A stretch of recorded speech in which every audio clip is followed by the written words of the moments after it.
Assalamualaikum warahmatullahi wabarakatuh. Salam sejahtera untuk kita semua, salam budaya.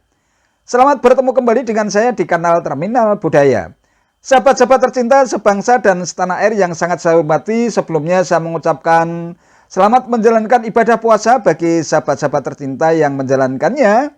Mohon maaf lahir dan batin, semoga amal ibadah kita mendapatkan berkah dan rahmat dari Allah Subhanahu wa Ta'ala dan dilipat gandakan pahalanya sehingga insya Allah kita semua menjadi umatnya yang muttaqin. Sahabat-sahabat tercinta sebangsa dan setanah air yang saya hormati, kali ini saya masih tertarik untuk memberikan komentar terhadap orasi politik yang disampaikan oleh Ketua Umum Partai Demokrat Agus Harimurti Yudhoyono alias AHY pada saat berbicara di depan kader-kadernya di lapangan tenis indoor Senayan Jakarta pada hari Selasa 14 Maret tahun 2023. Untuk lebih jelasnya mari kita simak dahulu pidato politiknya berikut ini. Jikapun pemilu 2024 dipaksakan ditunda, lalu siapa yang akan memimpin kita nanti? Karena sesuai perintah konstitusi, pemerintahan saat ini akan mengakhiri masa tugasnya pada tanggal 20 Oktober 2024. Pertanyaannya begini, apa iya ada PLT Presiden?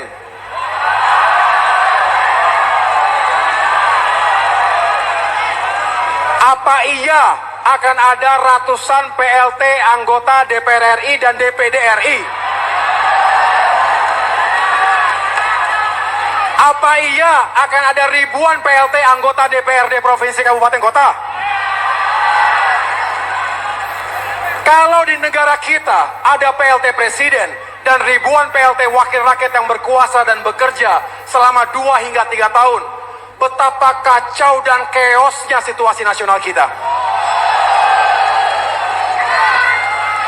Saya khawatir dunia akan melihat Indonesia sebagai Banana Republic.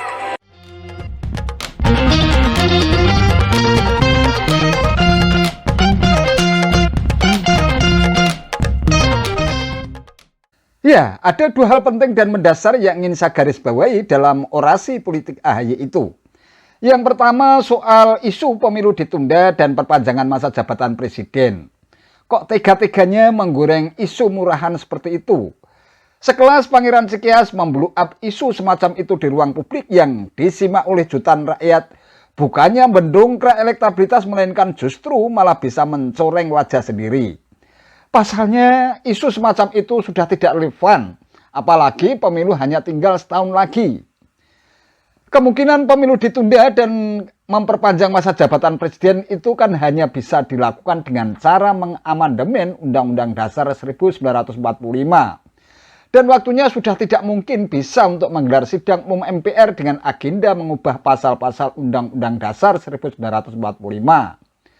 Prosesnya pun rumit.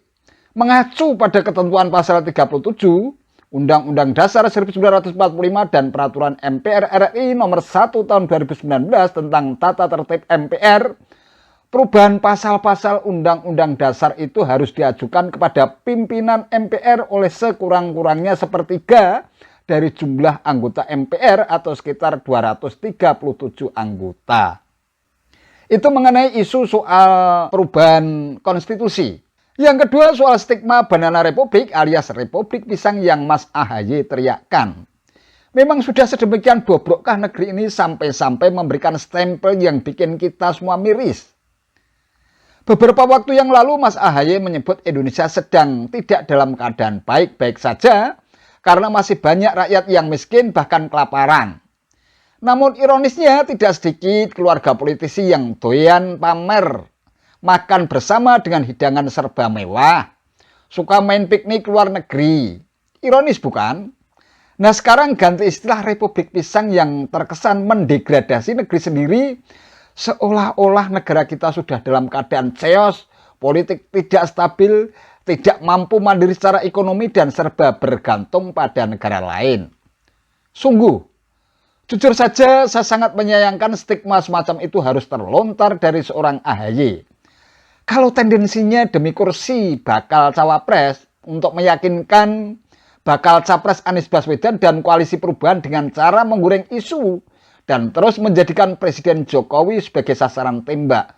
Sungguh, sekali lagi sungguh itu bukan cara yang elegan. Kalau memang ingin membuat perubahan, coba dong gagasan besarnya ditawarkan ke publik. Program dan agenda apa saja yang hendak dilakukan. Jangan hanya berhenti pada narasi dan teriakan semata.